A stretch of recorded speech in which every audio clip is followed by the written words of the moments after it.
É bem provável que você já tenha ouvido falar sobre Niels Bohr nas aulas de química da escola. Mas afinal de contas, quem é que foi ele e por que ele é tão importante para a história da ciência? Tá a fim de conhecer um pouco mais sobre essa história? Então se joga e vem comigo no vídeo de hoje.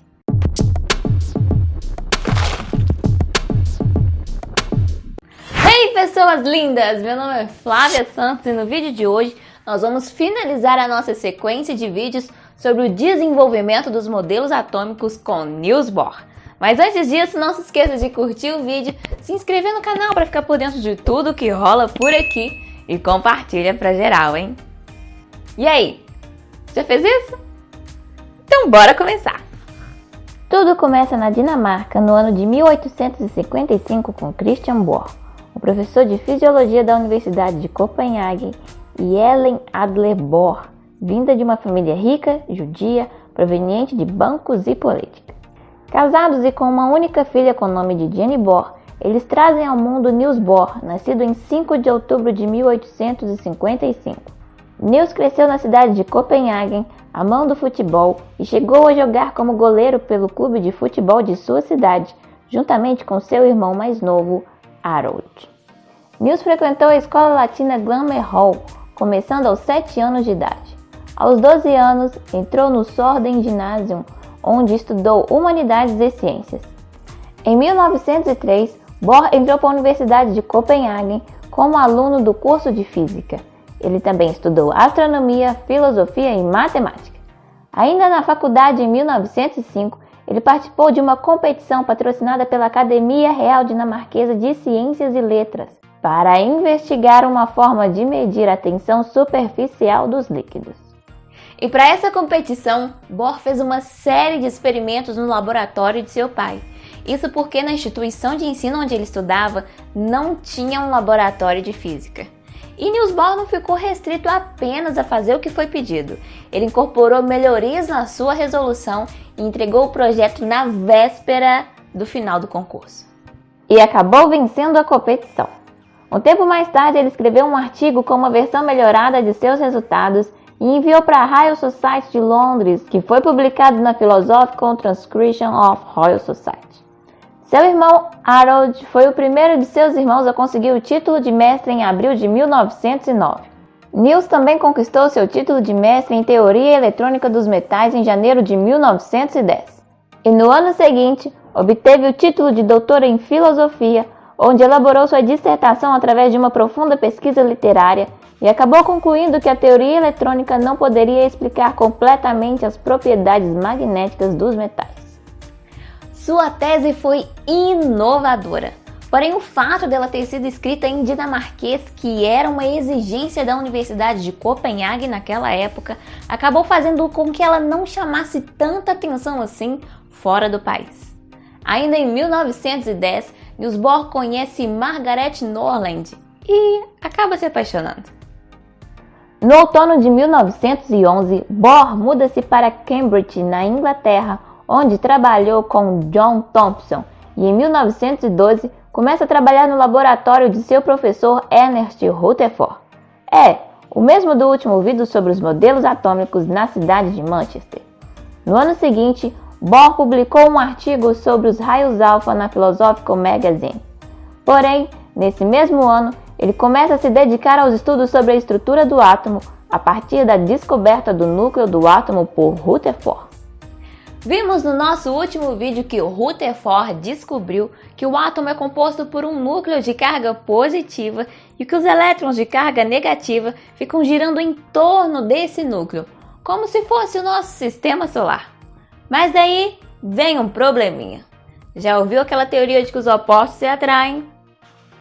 Pois é, segundo a teoria de Rutherford, os elétrons possuem carga negativa, ficam distantes e girando em torno do núcleo positivo. Pela lei da atração, os elétrons deveriam ser atraídos até colidirem com o núcleo, certo?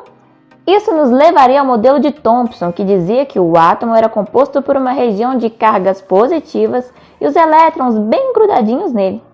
E tem mais, o modelo de Rutherford não explicava como os elétrons absorvem e emitem radiações, gerando aquelas cores do foguete, por exemplo. esses questionamentos começaram a surgir e ninguém conseguia explicar. Ah, mas eu aposto que você deve estar pensando aí. Uai, mas e a namorada? Ele não estava apaixonado? Será que não rolou? A resposta é sim. Bohr constantemente escrevia cartas para sua amada e sempre contava a ela sobre o andamento de suas pesquisas. Em 12 de maio de 1912, por exemplo, ele escreve que assistiu a uma apresentação da peça Otelo do inglês William Shakespeare e ficou em tal estado de excitação mental que não conseguia dormir. Assim ele escreve a Margaret: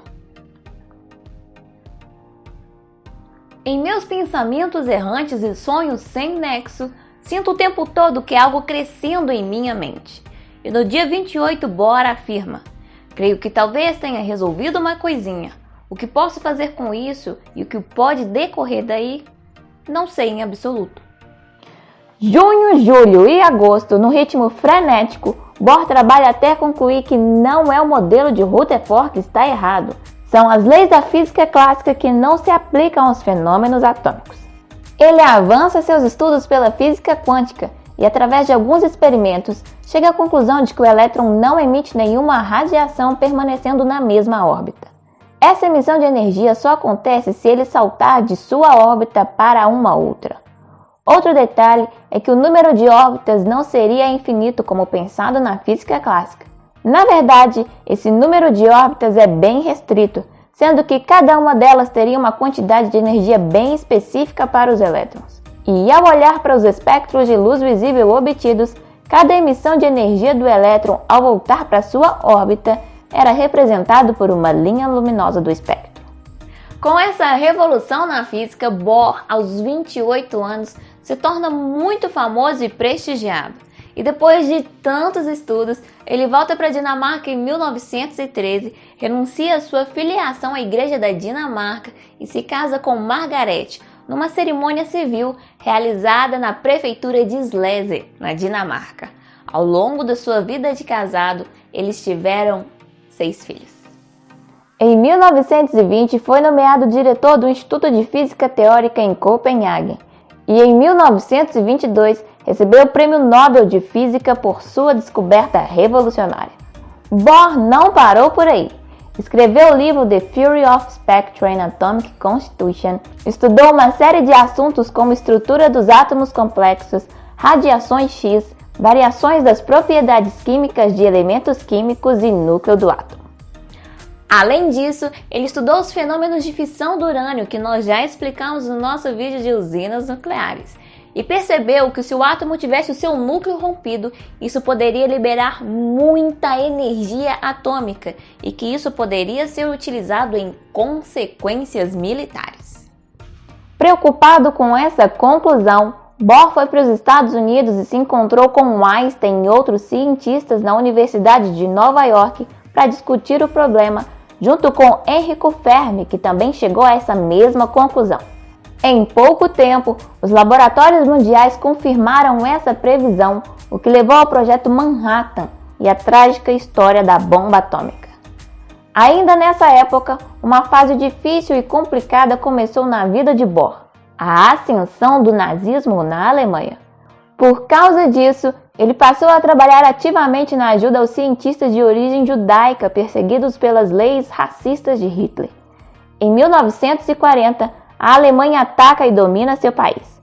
Sob forte pressão de prisão, Bohr interrompeu suas pesquisas e, junto com sua mãe judia, esposa e filhos, procuraram escapar dos nazistas, indo para a Suécia em uma fuga realizada durante a noite em um barco providenciado pelo movimento de resistência dinamarquês e pilotado pelos próprios cientistas, e dias depois era levado para a Inglaterra num voo conturbado que quase lhe custou a vida. Da Inglaterra, ele se refugia nos Estados Unidos, ocupando o cargo de consultor de energia atômica no laboratório de Los Alamos. E lá, alguns cientistas já estavam começando a trabalhar no desenvolvimento da bomba atômica. Bohr, preocupado com o perigo que essa bomba poderia representar para a humanidade, corre atrás de Churchill e Roosevelt num apelo aos governantes tentando evitar a construção da bomba. Ainda escreveu uma carta para as Nações Unidas clamando por políticas de controle à utilização das bombas. Mas infelizmente, tanto esforço foi em vão, como já falamos no vídeo com acidentes nucleares. Em 1945, houve o fim da Segunda Guerra Mundial. Bohr voltou para a Dinamarca, onde foi eleito presidente da Academia de Ciências. Já em 1950, escreveu uma carta aberta às Nações Unidas em defesa da preservação da paz, por ele considerado uma condição indispensável para a liberdade de pensamento e de pesquisa. E por tudo isso, em 1957, Niels Bohr recebeu o prêmio Átomos da Paz. E infelizmente, no ano de 1934, Bohr vive a dor de perder o seu filho Christian, um jovem com grandes habilidades científicas e artísticas. Isso tudo aconteceu quando uma forte tempestade arrancou Christian do barco onde eles estavam. E por pouco, Bohr não perdeu também a sua vida tentando resgatar o filho. Mas os seus amigos não deixaram. Mas Bohr teve outras felicidades, como ver seus filhos tornando-se médicos, engenheiros, advogados, físicos e até atleta, como é o caso do seu filho Ernest Bohr, que se tornou jogador de hóquei sobre a grama e jogou pela seleção da Dinamarca nos Jogos Olímpicos do Verão de 1948, realizado em Londres. E depois de tantas lutas, perdas e conquistas, Bohr vem a falecer em 18 de novembro de 1962, aos 77 anos, vítima de um ataque cardíaco. Pessoal, nós podemos dizer que Bohr abriu as portas da ciência para um novo tempo. Isso sem falar que ele foi contemporâneo de tantos outros cientistas, como é o caso de Thomson, Rutherford, Einstein, Curie e tantos outros cientistas. Nós podemos falar que eles foram uma geração de ouro e também um movimento de resistência num momento tão difícil que foi a Segunda Guerra Mundial e o nazismo. Eu espero muito que você tenha gostado desse vídeo. Não se esqueça de curtir o vídeo, se inscrever no canal e compartilhar para geral. Eu vejo você na próxima. Muito obrigada, um beijo e fui!